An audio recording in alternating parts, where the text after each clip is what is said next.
Ayatollah খামেনির জানাজার মধ্যেই জানাজা চলছে এখন, ইরাকের নাজাফে আছে, তারপর কারবালায় নেওয়া হবে। এর মধ্যেই যুক্তরাষ্ট্র ইরানের উপরে হামলা করেছে এবং তারা দাবি করছে যে সফলভাবে তারা এই হামলাটি চালিয়েছে, এবং তারা বলছে যে ইরানের কিছু বিপজ্জনক ব্যক্তির উপরে এই হামলাটা চালানো তাদের দরকার ছিল।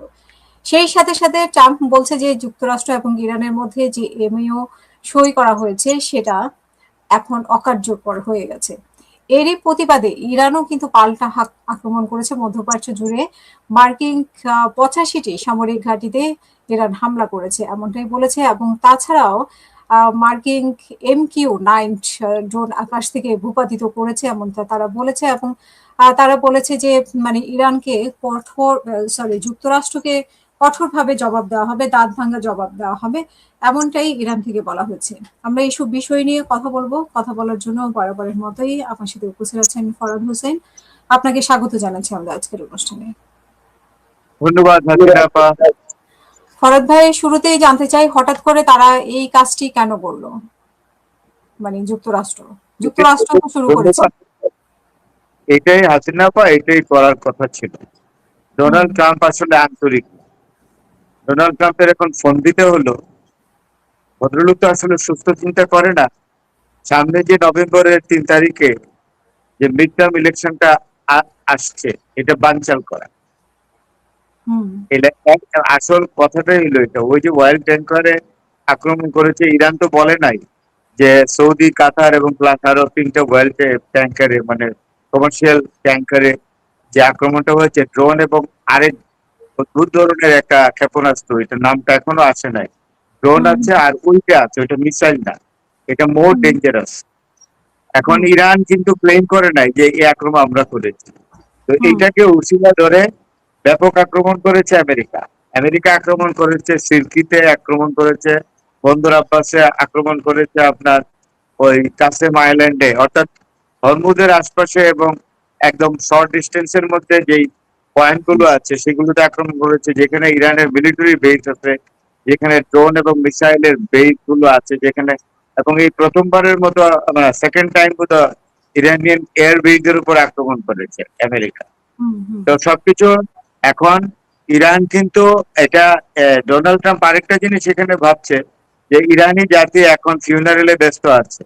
তাদের হুম হুম সর্বোচ্চ ধর্মীয় নেতা, হ্যাঁ, যে শেষ বিদায় কালকে যে দাফন হবে, এবং এখনো শোকের মাতম হচ্ছে, ফিউনারেল প্রসেশন চলছে ইরানের বিভিন্ন শহরে, তেহরান সহ।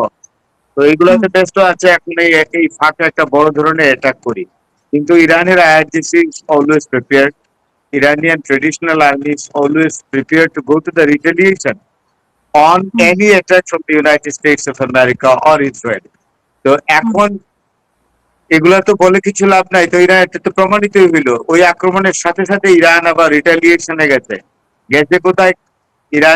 ইরান আক্রমণ করেছে আবার ফিফথ ফ্লিটে, বাহরাইনে। এবার বোধহয় ক্ষতিটা বেশি হয়েছে। এবার হুম যে একটা আননোন ক্ষেপণাস্ত্র যেটা হুম ইউজ করেছে, এটার ধ্বংসাত্মক ক্ষমতা অনেক বেশি আগের গুলোর চেয়ে। এটার হুম নাম এখন আসে না, চলে আসবে নামটা। সেকেন্ড হুম কুয়েতের আল সালেম এয়ারবেজ, যেটা বিমান ঘাঁটি, হুম হম, এইটাতে আক্রমণ করেছে ইরান, এবং ব্যাপক আক্রমণ করেছে। এবং আরো ইরান এই 46টা পয়েন্ট টার্গেট করেছে। হুম আমেরিকার 46টা পয়েন্ট, মধ্যপ্রাচ্যের 46টা military establishment points Iran target করেছে।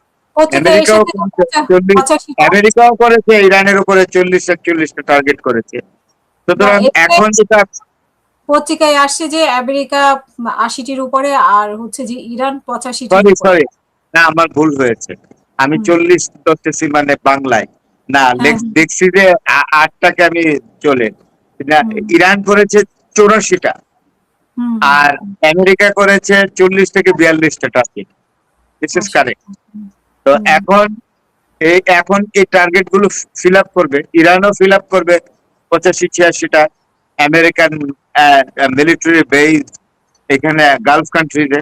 আর এই আমেরিকাও ফিল আপ করতে চাইছে। সুতরাং এখন আর সবচেয়ে বড় কথা যে এমওইউ যে পিস ডিল, যেটা সিজ হুম ফায়ার ডিল ছিল, it has been cancelled by the declaration of Donald Trump. Donald hmm Trump নিজেই বলছেন যে এই ডিল আর এখন এমওইউ কার্যকরী না। তো সুতরাং কাঙালের কথা বাসি হলে বলে। আমি কিন্তু হুম। আগে থেকেই বলেছিলাম আপনি শুরু থেকেই যে বলছিলেন এটা কখনোই একদম কার্যকর শুরু হবে না। থেকে চুক্তিও হবে না, আর এমওইউ হুম, যেটা করা হয়েছে এটাও টিকে থাকবে না, এবং হুম, ফাইনাল চুক্তির বিষয়টা তো একদম ফাইনাল পিস ডিল তো দিল্লি দূর আসছে, এটা বারবারই বলেছি। সুতরাং হুম, আমরাও বহুদিন যাবৎ আন্তর্জাতিক বিষয় নিয়ে ডিল করি, তো আমাদের একটা ধারণা হয়ে যায় যে কিসের দিকে কি হবে। এটা সেই থেকেই আপনার চ্যানেলেই সবচেয়ে আমি বেশি কথা বলি, এবং সেখানে একাধিকবার বলেছি যে peace deal or MOU, whatever you call, it hmm, will not be effective in the long run, and hmm, final peace deal will not be happened and completed. Hmm, America is not exactly shown to be sincere, exactly to expedite the peace deal to the final stage with hmm. Iran. এটা বলেছি। জি, ধন্যবাদ। কিন্তু এখন এখন যে সে বলছে যে এটা অকার্যকর হয়ে যাবে, মানে অকার্যকর তো ঘোষণাই হয়ে করে গেছে দিচ্ছে, তো, হয়ে গেছে। হয়ে যাবে বলে নাই, অকার্যকর হয়ে গেছে বলে। এবং সে যেটা বলতেছে যে বিপজ্জনক ব্যক্তি, বিপজ্জনক ব্যক্তি বলতে সে কাদেরকে বোঝাচ্ছে? মানে জানা যায় তো অনেক গুরুত্বপূর্ণ ব্যক্তিরা এসেছে। না, মানে আইডেন্টিফাই করো ইরানের who are the dangerous persons in Iran, identify করো। এখন আমি বিপজ্জনক ব্যক্তি একটা ভ্যাগ টার্মে একটা কথা বলে দিলাম, হুম, এই বলা তো শেষ না, এখন এটা আইডেন্টিফাই করতে হবে যে টপ ডিক হ্যারি, হ্যাঁ, এবিসি অমুক লোকগুলা তারা বিপজ্জনক ব্যক্তি। We have targeted this dangerous persons living inside Iran, and we are targeting them to eliminate them. এটা তো বলতে হবে টার্গেট এটা। আপনি বিপজ্জনক ব্যক্তি, তাহলে ধরে নিব সারা ইরান জাতি বিপজ্জনক ব্যক্তি। এয়ার স্ট্রাইকিং তো করেছে বিভিন্ন জায়গায় আমেরিকা, এই যে লাস্ট ইয়ার স্ট্রাইকিং যেটা গেল কালকে, তো এটা তো অনেক সিভিলিয়ান তো মারা গেছে, আমরা we have come to know. তো তারা কি বিপজ্জনক ব্যক্তি? আমরা তো দেখলাম যে সাধারণ নাগরিক, they are not involve in war, they are not involve in politics, they are not involve in any sort of attack from Iran to the United States of America. তাইলে বলে কেন বিপজ্জনক ব্যক্তি? সাধারণ মানুষ মারা যাচ্ছে, সেটা বলতে হবে। আর হুম, এদিক দিয়ে আমি বলছি, আগে থেকেই বলি না, যে লেবানন এবং ইসরায়েলের মধ্যে যে চুক্তিটা, এটা হুম, এই চুক্তিটা মধ্যস্থতা করেছে ওয়াশিংটন ডিসিতে আমেরিকা। স্বয়ং হুম, ডোনাল্ড ট্রাম্প এটা মধ্যস্থতা করেছে। এই হুম, গতকালকে কি হয়েছে জানেন? ট্রাই পার্টি চুক্তি হয়েছে, আমেরিকান এই চুক্তিতে যোগ দিয়েছে। এখন চুক্তি হলো ইসরায়েল, আমেরিকা এবং লেবানন। লেবানন থেকে চুক্তি রিপ্রেজেন্ট করেছে লেবাননের প্রেসিডেন্ট জোসেফ আউন, আর আমেরিকা থেকে ডোনাল্ড ট্রাম্প, আর থেকে ইসরায়েল থেকে নেতানিয়াহু। ট্রাই পার্টি এগ্রিমেন্ট হয়েছে। এই এগ্রিমেন্ট কিন্তু just to target Iran, finally এটা জানতে হবে, ইরানকে টার্গেট করেছে। এই জন্য এই চুক্তিটা ত্রিপক্ষীয় চুক্তি করে নিয়েছে। এই অবস্থায় আমি মনে করি তুরস্কর এগিয়ে হওয়া উচিত, এগিয়ে আসা উচিত। আর গালফ কান্ট্রি গুলো যদি মনে করে থাকে যে ইরান হেরে যাবে, নো নো নো, ইরান টিকে গেছে এবং টিকবে, আরো যত এলাই তৈরি করুন, কোনো লাভ নাই।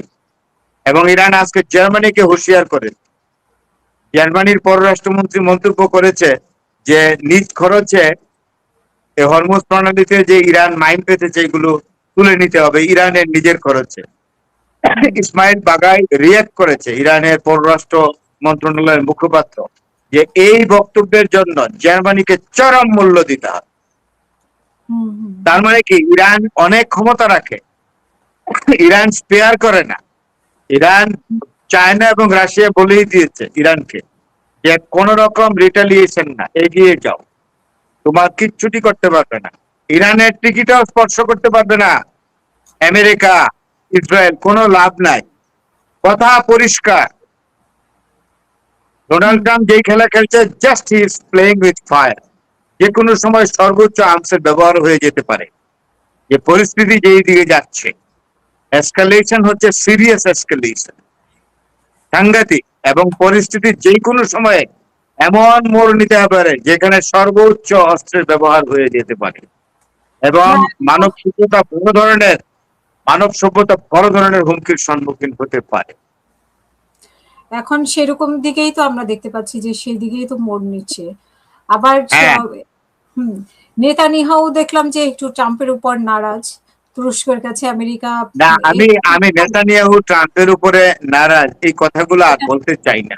আমি চাই না আপনার চ্যানেল থেকেও আপনি বলেন, কারণ তুরস্কের কাছে নাকি আমেরিকা F-35 আমি আমি যা বলি পরে সত্যি প্রমাণিত হলে তখন বললেন যে ফরাদ ভাই তো বলেছিলেন।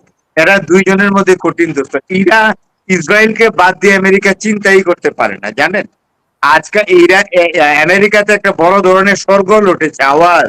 সাধারণ মানুষ বলেছে আইপেক এর ডোনেশনে যারা সেনেট এবং কংগ্রেসে নির্বাচন করবে তাদেরকে ভোট দিব না। আইপেক হলো, এটা হলো association of the Jewish community in the United States of America. আমেরিকাতে আইপেক এর একটা অর্গানাইজেশন আছে, ইহুদি সংগঠন, কট্টর।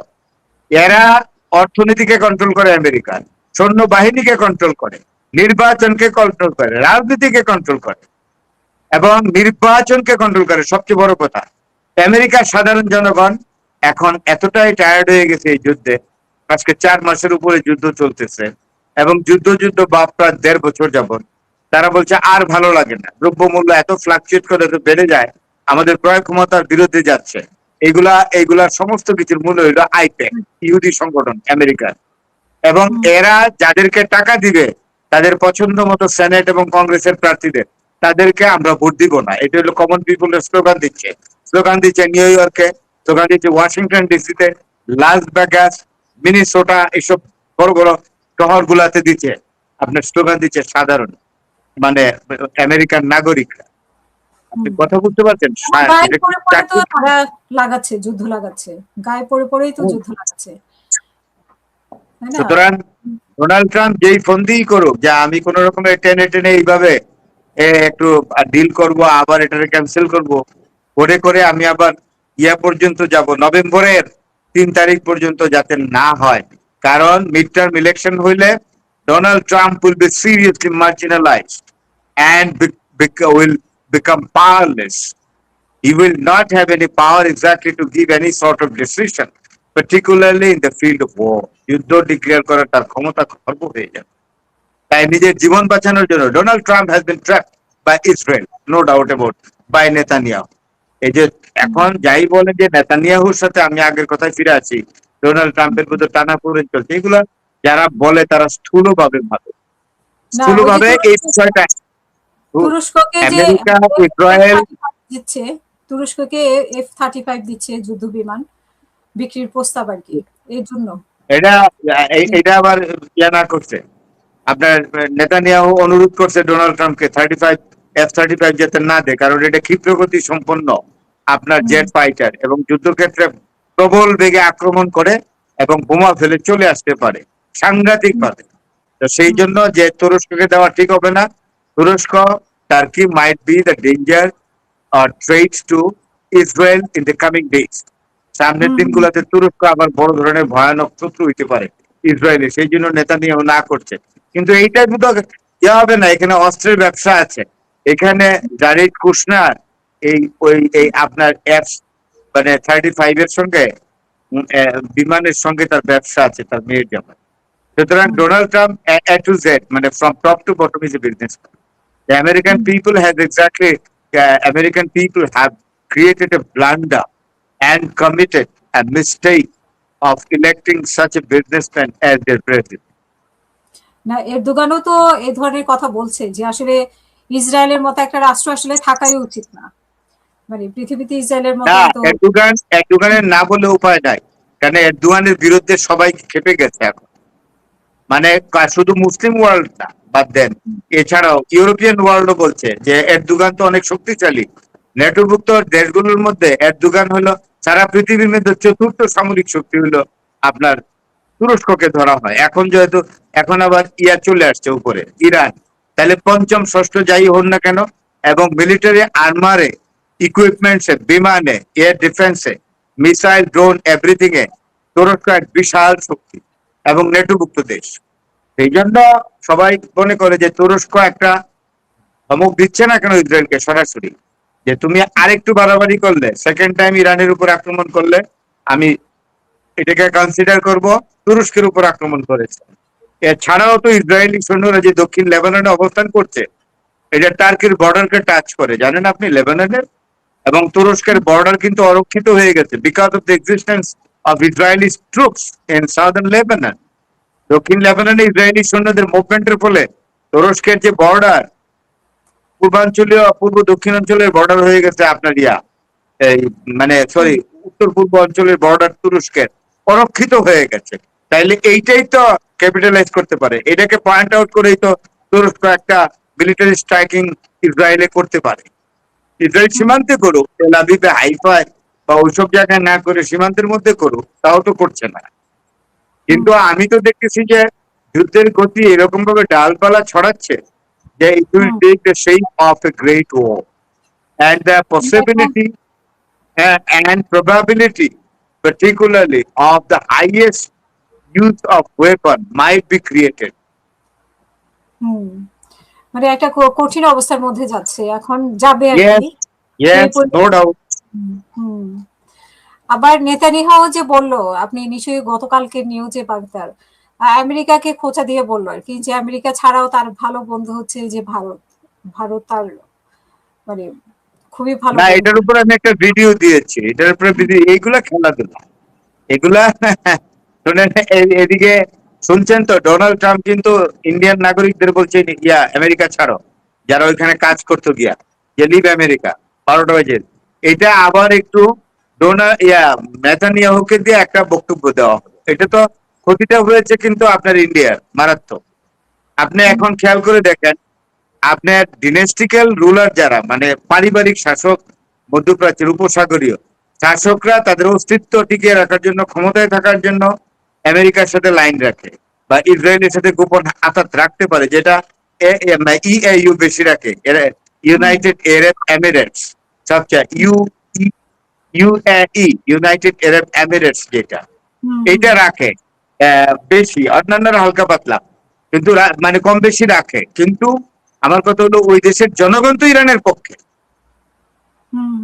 আপনি কাতারে শিয়া আছে, বাহরাইনে প্রচুর শিয়া, অনেক, ইরাকে প্রচুর শিয়া, তারা তো সরাসরি ইরানকে সমর্থন করে। তা আমার প্রশ্নটা হলো এই, এই যে মধ্যপ্রাচ্যে যে শ্রমিকরা কাজ করে, ইন্ডিয়ার প্রচুর শ্রমিক কাজ করে, এখন ইসরায়েলের মতো মুসলিম জাহানের এরকম একটা 1 নম্বর শত্রু রাষ্ট্র যখন বলে যে ভারত হইলো আমার প্রধানতম বন্ধু এখন, তাইলে আপনি মধ্যপ্রাচ্যের পিপল সেন্টিমেন্ট আমেরিকা, সরি, ইসরায়েলের এগেনস্টে গেছে এবং ইন্ডিয়ার এগেনস্টে গেছে, আলটিমেটলি ইন্ডিয়ার এগেনস্টে গেছে। যেহেতু ইসরায়েল কঠিন শত্রু রাষ্ট্র আরব বিশ্বের, সেই রাষ্ট্রটা যখন ভারতকে প্রধানতম বন্ধু মনে করে, তাইলে শত্রুর বন্ধু, তাহলে সেও শত্রু, শত্রু বন্ধু শত্রু না। তাইলে মধ্যপ্রাচ্যের মানুষের এখন তো ভারতকে শত্রু ভাবাপন্ন দৃষ্টিতেই দেখবে। সেই জায়গায় তাদের যে লক্ষ লক্ষ শ্রমিক কাজ করে, তো তাদের কি হবে? One fine morning India will find that their workers and their laborers working in particularly in the Gulf countries will be left by the order of the state power of Gulf countries. এটাই তো হবে। তো ভারত কি এটা নিয়ে কোনো জবাব দিয়েছে? ভারত তো কোনো জবাব দেয়নি নেতানিয়াহুর এর বক্তব্যের। ভারত জবাব দিক আর না দিক, নেতানিয়াহু যে কথাটা বলছে, এটার তো একটা রুট আছে। নরেন্দ্র মোদী গিয়া আক্রমণের আগের দিন গিয়া নেতানিয়াহুর সাথে কথা বলে আসছে না? তো এটা তো ইন্ডিয়ার অনেক বিবেকবান সাংবাদিক এই বিষয়ে মন্তব্য করেছেন যে এইটা আর বোঝার বাকি নাই যে পরের দিন যে আমেরিকা এবং ইসরায়েল ইরান আক্রমণ করবে, এইটা নেতানিয়াহু অবশ্যই মোদির সাথে আলোচনা করে, এটা মোদি এইটা মাথায় নিয়েই ভারতে মানে নিজের দেশে ফিরে এসছে। এইটা ভারতের, আমি যেটা মনে করি, ভারতের কূটনীতির যে বিষয়টা আছে, ভারতের কূটনীতি অনেকটা নিচে নামিয়ে ফেলে, দুর্বল করেছে ভারতের কূটনৈতিক ব্যবস্থা, নো ডাউট অ্যাবাউট ইট। এটা শুধু তাই না, এখানে শশী থারুর থেকে আরম্ভ করে আপনার রাজীব আছে, ফরেন সেক্রেটারি ছিলেন, মানে কি যেন নাম, সিকরি, রাজীব সিকরি, এমনকি ভিনা সিকরি, তারাও বলছে যে এইভাবে এটা বলাটা ঠিক না। অনেক সাংবাদিক আছে, মধু নামে একজন সাংবাদিক আছে, তাছাড়া আরো কয়েকজন আছে, মানে আপনার করণ থাপা, রাজীব দেশাই, এরা অনেক বিখ্যাত। ওরা বলেছে যে এটা ভারতের যে নরেন্দ্র মোদী যে আক্রমণের আগের দিন ইসরায়েলে ছিল, বা ওই সময়টাই ভিজিট করতে ওনার দরকার হলো, যে সময়টা ইসরায়েল এবং আমেরিকা মিলে ইরানকে আক্রমণ করবে। এইটা মুসলিম বিশ্বের কাছে ভারতের যে কূটনীতি হালচাল এটাকে দুর্বল করে ফেলে। হুম। ফরাদ ভাই আবার দেখেছেন স্পেনের উপর যে বাণিজ্যিক সম্পর্ক ছিন্ন করলো স্পেনের হ্যাঁ, সাথে, তো স্পেনের উপরে, সেটা কারণ স্পেনের প্রধানমন্ত্রী খুব সোচ্চার ছিল ইরানের পক্ষে হুম এবং হুম হুম। আমেরিকার বিরুদ্ধে। তাই বাট স্পেন ডোনাল্ড ট্রাম্প, গুরুত্বই দিচ্ছে না, স্পেন গুরুত্বই দিচ্ছে না ট্রাম্পের এই সিদ্ধান্ত। হুম না না গুরুত্ব দিবে না তো, ডোনাল্ড ট্রাম্প মাথা গরম করে কলমের এক খোঁচায় হুম বাণিজ্যিক সম্পর্ক আমেরিকার সাথে স্পেনের বন্ধ করে দিছে। তো স্পেনের প্রধানমন্ত্রীর যে অ্যাটিচিউড দেখলাম, তাতে হুম এই ডোনাল্ড ট্রাম্পের এই সিদ্ধান্তকে উনি পুরাই পড়ুয়া করেছে, হুম হুম পাত্তাই হুম দেন। শুধু দেখো, হুম। তো এখন আসলে কি হতে যাচ্ছে বলে আপনি মনে করেন? এই যে পাল্টাপাল্টি হামলা চলতেই থাকবে নাকি আবার এখন বিরতি? এটা বলা যাচ্ছে না, এটা বলা যাচ্ছে না। তবে হ্যাঁ, মাত্রাতিরিক্ত হলে ইরান কিন্তু তার অস্তিত্বের জন্য যা কিছু করার তাই করবে, ইঙ্গিত দিয়ে রাখলাম আপনাকে। মানে তারা যে দাবি যদি করতেছে আমেরিকা এবং ইসরায়েল মাত্রাতিরিক্ত বাড়াবাড়িতে যায়, এসকালেশন, আর্মস এসকালেশন যদি অনেক দূর বেশি করে ফেলে, তাহলে ইরান কিন্তু যদি মনে করে তার অস্তিত্ব সংকট তৈরি হয়েছে, তাহলে ইরান কিন্তু তার দেশ এবং জাতির অস্তিত্বের জন্য ইরান তার সর্বোচ্চ অস্ত্রে প্রয়োগ করবে, এতে কোনো সন্দেহ নেই। আমি নির্দ্বিধায় এটা বলতে পারি। ইরান ইরান এবং যুক্তরাষ্ট্র উভয় যে দাবি করতেছে যে এখন যেই মানে পাল্টাপাল্টি হামলা চলেছে তারা উভয় দাবি করতেছে তারা সফল। তা আসলে কি আপনি মনে করেন যে যুক্তরাষ্ট্র সফল হয়েছে যে উদ্দেশ্যে তারা এই হামলা চালিয়েছিল ইরানের উপরে? যুক্তরাষ্ট্র প্রথম থেকে অসফল, আনসাকসেসফুল। ডোনাল্ড ট্রাম্পের ঠুটের মধ্যে সাকসেস আছে, কাজে নাই। Donald Trump is giving statements that he has achieved, yeah, his goal to attack Iran. He has subdued and annihilated hmm Irani power. মানে তো কোনো কই কোনো ক্ষতিগ্রস্ত হয়েছে এরকম কোনো তথ্য আপনি পেয়েছেন না, কিনা? আমার একটা কথা বলেন, গ্রাউন্ড লেভেলে আপনি কি দেখেন? হরমুজ কন্ট্রোলে নিতে পারছে? ইরানের যে আইআরজিসি কে ধ্বংস করতে পারছে? ইরানের বর্তমান ইসলামিক রেজিমকে ক্ষমতা থেকে নামিয়ে দিতে পারছে? ইরানের ভূখণ্ডে আমেরিকার একটা সৈন্য নামতে পারছে? তাহলে আপনি কোন সূচকে বলবেন যে ডোনাল্ড ট্রাম্প এখানে বড় ধরনের অ্যাচিভমেন্ট পেয়েছে? No, not at all. Even Persian গালফেও তো বড় বড় এই এয়ারক্রাফট ক্যারিয়ার গুলা ছিল, জেরাল্ড ফোর্ড, হ্যাঁ, জেরাল্ড ফোর্ড ছিল, তারপরে আপনার আব্রাহাম ছিল। এগুলো তো এখন আস্তে আস্তে অনেক দূরেই, মানে নিরাপদ দূরত্বে অবস্থান করছে।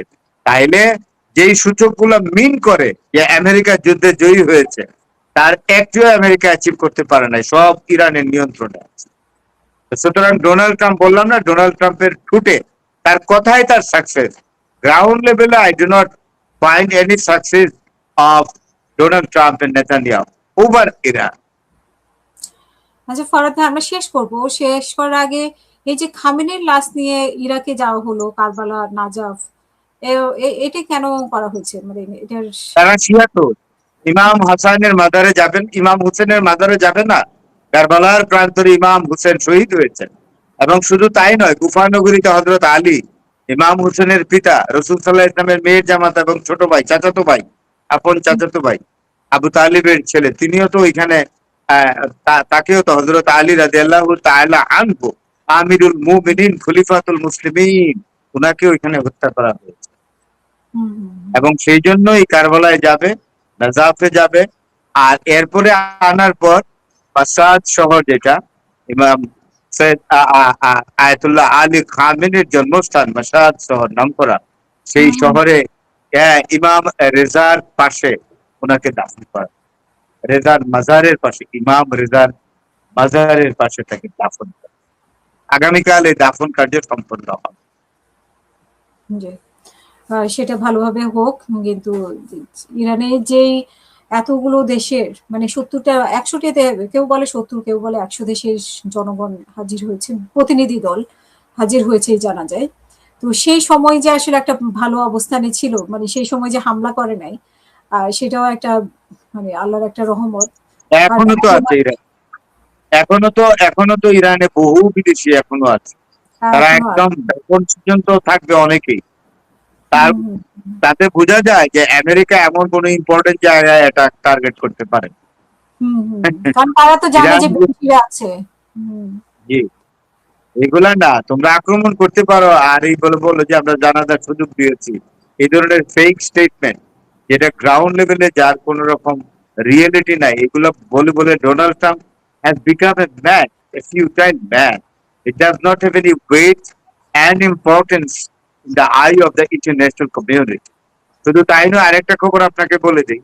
By this hmm, time Iran 4টি চিঠি লিখেছে। চতুর্থ চিঠি লিখেছে জাতিসংঘের নিরাপত্তা পরিষদ এবং জাতিসংঘের সাধারণ পরিষদে। বক্তব্য এই যে মধ্যপ্রাচ্যের দেশগুলো, গালফ কান্ট্রিজ গুলোকে, গালফ হুম, উপসাগরীয় দেশগুলোকে অতি সত্বর ইরানকে ক্ষতিপূরণ দিতে হবে, এই জন্য যে তাদের ভূমি আমেরিকাকে দিয়েছে ব্যবহার করতে ইরানের উপর আক্রমণের জন্য। সেই জন্য ইরানে যে ক্ষতিপূরণ হয়েছে আমেরিকান আক্রমণে, এর আর্থিক দায়ভার উপসাগরীয় দেশগুলোকে নিতে হবে বিধায় তাড়াতাড়ি চট জলদি এই ক্ষতির পূরণ যেন ইরান তেহরানে পাঠিয়ে দেওয়া হয়। উপসাগরীয় দেশগুলো চিঠি দিয়েছে। আরেকটা বিষয় নিয়ে শেষ করব। আপনি নিশ্চয়ই দেখেছেন যে পাকিস্তান কিন্তু ভারতকে হুঁশিয়ারি দিয়েছে যে হুম। তাদের মানে তাদের যে আগে থেকে যে সমস্যাটা ছিল সেটা নিয়ে পেহেলগামে যে পানি চুক্তি মানে বন্ধ করে দিয়েছিল, যেটা পানি চুক্তি যেটা ছিল ভারতের ইন্ডিয়াস সাথে ওয়াটার ট্রিটি, আমি পেহেলগামে, আপনাকে বলছি, ইন্ডিয়াস পেহেলগামে ওয়াটার ট্রিটি সাইন হয়ে, হ্যাঁ, ইন্ডিয়াস ওয়াটার ট্রিটি, বাংলায় বলে সিন্ধু পানি চুক্তি, সিন্ধু পানি সেটা চুক্তি। 1960 সালে পাকিস্তানের তখন প্রেসিডেন্ট জেনারেল আইয়ুব খান, পরে ফিল্ড মার্শাল, হ্যাঁ, হুম, ফিল্ড মার্শাল আইয়ুব খান এবং ভারতের প্রধানমন্ত্রী, আমি যাকে অত্যন্ত সম্মান করি, শ্রদ্ধা করি, তিনি হলেন পন্ডিত জওহরলাল নেহেরু। হুম, এই দুইজনে এই চুক্তিতে সই করেছে।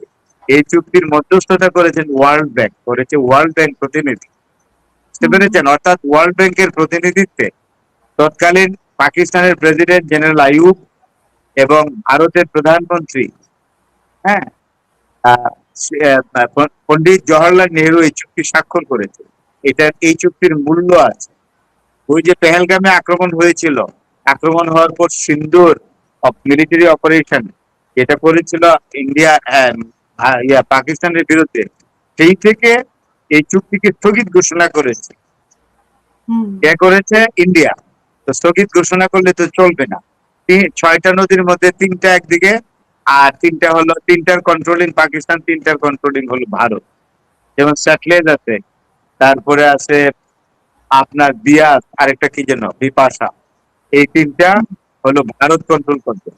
আর পাকিস্তান কন্ট্রোল করবে চেনাব, তারপর হলো এই সিন্ধু, আরেকটা যেন কি নদী, 3টা আমি ভুলে গেছি। এই হুম, 6টা নদী 3 ভাগে, 3টা পাকিস্তান কন্ট্রোল করবে, 3টা করবে India. It has been agreed by that agreement which was signed in 1960 by the signature of the then Prime Minister of India Pandit Jawaharlal Nehru and the President of Pakistan Field Marshal Ayub Khan. তো এটা তো হয়েছে, এটা তো বললেই তো চুক্তি শর্ত অনুযায়ী চুক্তি বন্ধ করে দিতে পারবে না। কারণ পাকিস্তান কিন্তু নিউক্লিয়ার পাওয়ার স্টেট। তারা যখন দেখবে তাদের এগ্রিকালচার খুব ড্যামেজ হচ্ছে, ক্ষতি হচ্ছে কৃষি, কারণ সিন্ধু নদের পানি প্রবাহের উপরে পাকিস্তানের 80 ভাগ, মনে রাখবেন, সিন্ধু নদীর পানির মাধ্যমে পাকিস্তানের 80 ভাগ এগ্রিকালচার, কৃষি হুম, চলে। সুতরাং সিন্ধু নদের আপার শিল্ডে যদি ইন্ডিয়া যদি বাদ দেয় আর পাকিস্তানকে যদি মরুকরণ করতে চায়, মরুভূমি, পাকিস্তান মাস্ট নট টলারেট ইট।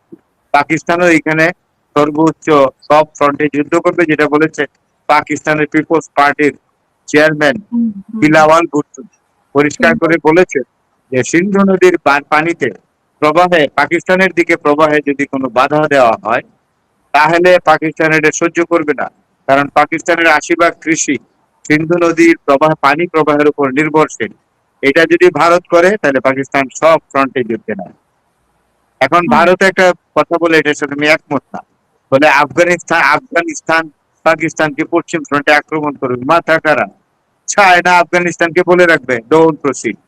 আফগানিস্তানের কোনার সাথে চায়নার বর্ডার আছে কি জানেন না? হুম, হুম, হুম, ওগুলো হুম। সমস্যা আছে।